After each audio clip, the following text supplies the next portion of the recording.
Moin allerseits, Tobias hier von Lockpicking Nord.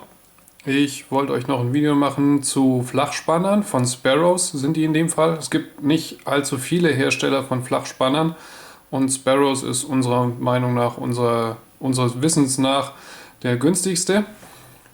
Das liegt daran, dass der kanadische US-Dollar wirklich gut im Kurs steht, für uns, nicht für die Kanadier, aber für uns schon. Unter 70 Cent kostet ein kanadischer Dollar. Ja, und das Set, wie ihr es hier liegen seht, kostet 12 Dollar, um genau zu sein. Das sind 7,97 € ungefähr. Der Stand ist schon ein bisschen älter, habe meine Aufschriebe schon vor ein paar Tagen gemacht, also kein Gewehr. Aber ihr bekommt 5 Flachspanner dafür. Die zwei hier sind 0,63 mm stark. Die krummen Zahlen kommen, weil das aus dem Zollbereich hier umgerechnet ist. Das sind 25 Tausendstel, die beiden sind 32 Tausendstel und der hier hat 40 Tausendstel. Also die zwei 0,63 mm, die zwei 0,81 mm und der hier ist 1 mm stark. Und weil der 1 mm starke immer noch ein bisschen dünn ist für manche Sachen, gibt es noch ein zweites Set, das ich nicht habe, aber ich glaube, die sieht so aus. Der hier ist von Peterson, 1,2 mm Spanner und der andere wäre auch 1,2 mm und sieht so aus. Und das Set heißt Heavy Bars Set, das andere heißt Flat Tension Bar Set. Das Heavy Bar Set gibt es für 5,95 $, das sind 3,95 €. Na, wenn ihr im Nicht-EU-Ausland bestellt, dann zahlt ihr in dem Land dort keine Steuern. Das heißt, wenn ihr auf Checkout geht, in dem Fall bei Sparrows, dann steht da Steuern und Versand und bei Steuern steht 0,0 $. Dafür müsst ihr aber Steuern bezahlen, wenn das Paket hier ankommt. Entweder will der Postbote die von euch haben, das hatte ich einmal, dass der das kassiert hat, oder der Zoll sagt, komm erstmal vorbei, pack das aus, zeig uns, was das ist und sag uns, wofür das ist, weil es könnte auch illegal sein, ja, sowas zu besitzen. Ist es nicht. Pics sind nicht illegal zu besitzen. Man darf die haben und mit sich führen und überhaupt, man darf sie nur nicht benutzen für Schlösser, die einem nicht gehören, um sich unerlaubt Eintritt zu verschaffen oder ist eigentlich egal aus welchem Grund. Finger weg von fremden Schlössern. Ich schreibe das nicht zum Spaß. Ne?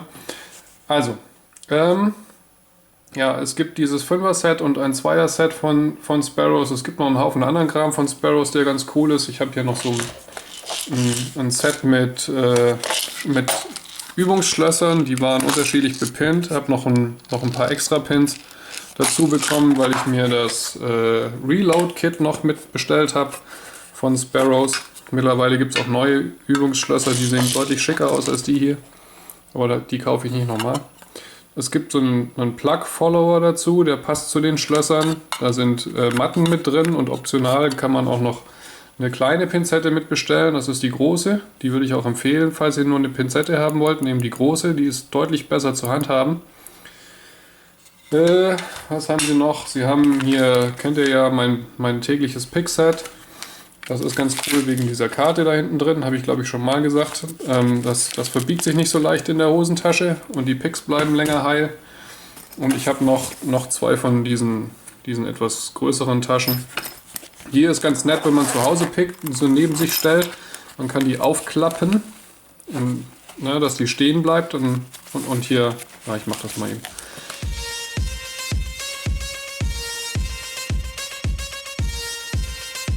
Ja, und kann hier nebenbei sich Picks raussuchen. Dafür passen nicht so viele rein.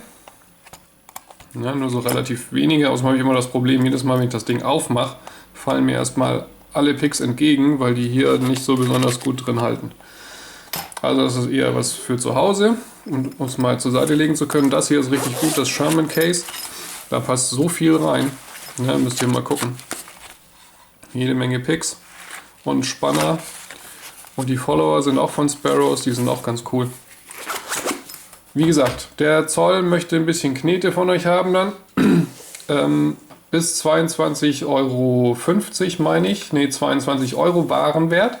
Und der Zoll definiert Warenwert als Preis plus Versand. müsst ihr noch nicht mal die Mehrwertsteuer nachbezahlen, aber das dürfte relativ schwierig sein, da drunter zu bleiben, weil Sparrows umgerechnet ungefähr 7 Euro Versand verlangt. Und ich denke mal, im Normalfall wird man eher mehr bestellen, einfach damit es sich eher lohnt. Ne? Ich bestelle immer mehr. So, und ich würde aber auf jeden Fall aufpassen, dass ich unter 150 Euro Warenwert bleibe. Oder nicht auf jeden Fall, aber ich habe mich noch nicht getraut, für mehr als 150 Euro zu bestellen. Nicht mal annähernd. Ja, bis 150 Euro müsst ihr nur eine Einfuhrumsatzsteuer nachbezahlen. 7 bis 19% müssten das sein. Ich glaube, ich habe jedes Mal 19% bezahlt auf den Warenwert. Das heißt im Endeffekt nur die Mehrwertsteuer. So würde aus einem Flat Tension Bar Set, das 7,97 Euro kostet, vor Steuern, ein Set, das noch 9,48 Euro kostet, nach Steuern. Ja, wie gesagt, ihr müsst eventuell zum Zoll, erklärt ihnen, was ihr damit vorhabt. Die brauchen dann eine ganze Weile, um rauszufinden, wie viele Steuern ihr bezahlen müsst. Dann bezahlt ihr das nach und dürft das mit nach Hause nehmen und alles ist gut. Was ich allerdings vorher abklären würde, ist, wie weit ist eure nächste Zollstelle weg? Meine ist nur 10 Minuten entfernt von hier mit dem Auto. Das ist ganz nett, die hat nur ein bisschen blöde Öffnungszeiten, aber einen Tag in der Woche kann ich da tatsächlich hin. Ich war aber, als ich das erste Mal dort war, nach einem Paar dran, die mussten für ihre Kinder Schuhe auslösen, die waren eine ganze Stunde unterwegs bis zum Zoll und das für ein paar blöde Schuhe, die auch noch irgendwie hammerbillig und mistig aussahen. Aber das ist ja eine andere Geschichte.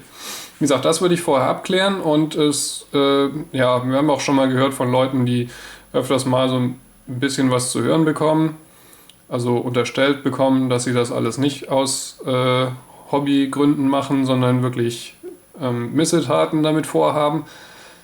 Sowas könnte natürlich auch passieren, wenn euch sowas unangenehm ist, dann gibt es noch eine Alternative, die heißt spooks.com. Auch wenn das auf .com endet, ist das ein deutscher Shop, ein deutscher Online-Shop. Die verkaufen auch Sparrows-Sachen, allerdings mit ordentlich Aufschlag und Versand müsst ihr da auch nochmal bezahlen. Das Flat Tension Bar Set, das selbst mit Steuern unter 10 Euro kostet bei Spooks 15,50 Euro und dann kommt nochmal Versand dazu, je nach Versandart zwischen 3 und 5 Euro.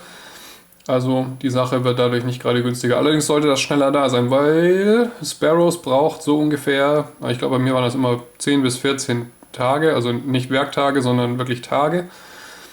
Und mir war das schnell genug und ich mag das lieber ein bisschen günstiger haben. Aber wie gesagt, schaut bei Spooks vorbei. Das ist ein ganz vernünftiger Laden.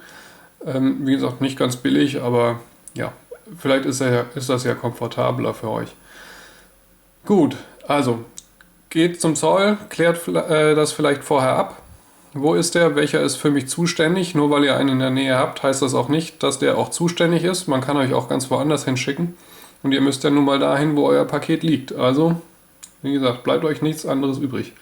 Und wenn mal jemand für mehr als 150 Euro bestellt und Zollabgaben zahlen muss, das würde mich interessieren, was das so ist. Also schickt mal eine E-Mail oder schreibt einen Kommentar hier unter das Video, wie euch das lieber ist.